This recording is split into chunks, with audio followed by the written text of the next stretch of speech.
Halloween begins as something we pretend is real, but what happens when the night decides to play along? Chapter 1, Guising. I was 10 the Halloween I found Raven's Hollow.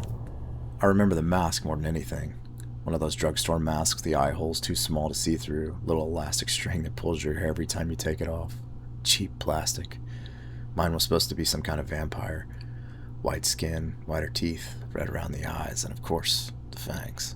By 6 o'clock, the inside of it already smelled like my breath and latex and fake blood. Mom had painted black around my eyes where the mask didn't quite cover my face. She used one of those little Halloween makeup kits from the pharmacy, the greasy stuff. It never really dried.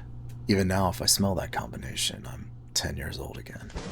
I met my best friend Danny at the end of Virginia Colony. He was wearing a skeleton costume his mother had made, white bones painted onto black sweats. We carried pillowcases because plastic pumpkins were for little kids. That's what we told ourselves anyway. The neighborhood was already alive. Porch lights and jack-o'-lanterns, kids running through the leaves and parents hollering after them, spooky sounds crackling from record players that echoed from garage haunts, someone playing Thriller through an open window. We hit 3 streets before the rain started. It was just a sprinkle at first. Danny said we should cut through the woods behind the movie gallery, past Guthridge Farm. There was an old trail back there that came out near Meadow Creek, near the fancy neighborhood across the bluff where the possibility for full-size candy bars beckoned. We'd used it all summer, built forts back there in the forest. It would save us 20 minutes. That was the idea anyway. Chapter 2, Autumn Storm. The woods smelled different once the rain came. You could smell the ground waking up. Wet leaves flattened beneath our sneakers, tree bark had turned nearly black.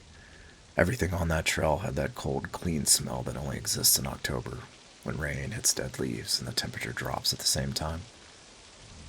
The storm came on us faster than either of us expected. Within 10 minutes, the trail stopped looking familiar. Every tree looked like another tree, every turn like the last turn. The rain was so thick it made the beam from Danny's flashlight look almost solid. We kept walking. Fear was like an ember stoking in our bellies, but we wouldn't say it out loud. That would be admitting it, not just to each other, but to ourselves, which would make it worse. And that's when we noticed the fog. It didn't come down from the sky, it was waiting between the trees, a low white layer spreading across the forest floor. Danny said we'd gone too far north. I said we'd gone too far south, but neither of us really knew. Chapter 3, Raven's Hollow. We were relieved when we found the road. It wasn't paved, 2 muddy tracks with grass growing between them. It was an old wooden sign nailed to a cedar tree. Most of the paint had peeled away, but we could still read it. Raven's Hollow. I'd lived less than 5 miles away my entire life, and I'd never heard of it. Neither had Danny. We should have turned around, and we could feel that, but both of us knew we wouldn't. Instead, we walked the road. Adventure calls, and that's what kids answer. The rain softened as we walked deeper into the hollow until eventually it wasn't really raining anymore, it was just mist. The trees had changed too. Cedar. You could smell them before you noticed them. Damp wood, wet bark, that sharp, dark green smell mixing with the dead leaves. And then something else. Smoke. Somebody had a fire going. We saw the first raven sitting on a fence post. Another was perched 20 feet further down, then another. None of them flew away as we passed. They just watched us. There were houses in Raven's Hollow. At least I think they were houses. There were shapes behind the fog. Old roofs, porches, fences leaning into the weeds. But not one electric light. Maybe my mind was clutching at names to put to those forms. Maybe they were something else. And somewhere, deeper in the hollow, orange firelight moved through the trees, between the corn stalks. Danny whispered, "Somebody must be having a Halloween party." And we heard children, laughing, far away. And at first I felt relieved, and I know he did too. Until we realized something. That laughter, it wasn't getting closer or further away, it was simply there, all around us. Danny tugged at my cape. There was someone standing in the road. A kid, maybe our age, maybe younger, wearing an old Halloween mask. Not like mine. It looked homemade. Burlap stretched over the face with 2 dark eye holes cut in or stabbed in. I think there was a crooked mouth painted across it. But maybe not. And he stood stone still. Too still. Danny called out to him, and the kid tilted his head and raised one hand. Not waving, just pointing toward the firelight. That's when something moved in the fog behind him, and the tall cornfields that had begun raising their shoulders around us. And at first I thought, that's just another tree. Then it moved. It stepped forward, and it was impossibly tall and thin, and its arms, they hung too long at its sides, and my mind wanted to tell me it was a scarecrow, but scarecrows don't move. Its face came forward last, long, sharp, pale in the mist. There was something almost beak-like about it, but not enough to call it a bird, not enough to call it anything. It wasn't a raven, it wasn't a man.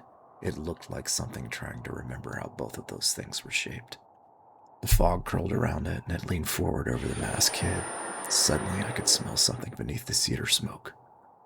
Wet feathers, warm musk, something animal hiding inside all that cold air. Behind him, ravens began dropping from the trees one after another, landing in the road, on the fence posts around us, dozens of them. And then, every raven turned its head toward us exactly at the same time. The masked kid began to laugh, except the sound didn't come from him. It came from those foggy houses or structures in the mist and the fog. It came from the woods. It came from behind us. It came from somewhere underneath the road. Danny ran first. I didn't argue. We tore back through that fog, down that trail at a sprint. Branches caught my costume, tore my cape. My pillowcase split and candy spilled somewhere behind me. I lost my mask. I ran through a spiderweb face first and tore it off. We ran until the dirt road disappeared, then through the woods and the rain that came back. And suddenly, porch lights, real ones, Virginia colony, parents, cars, children, Halloween. Danny and I never told anybody what happened, not really. We said we got lost, and that was true enough.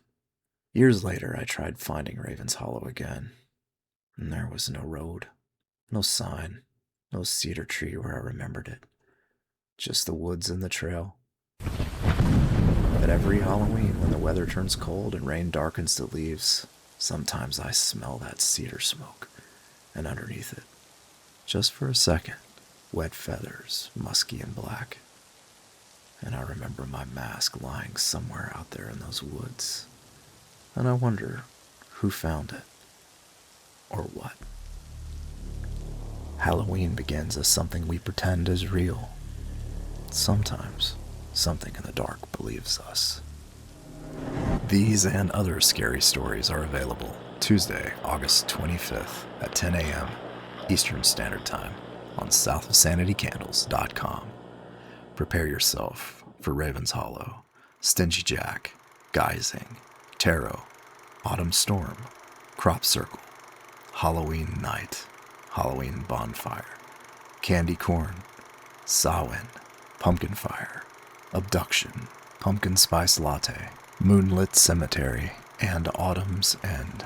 Remember to like and subscribe.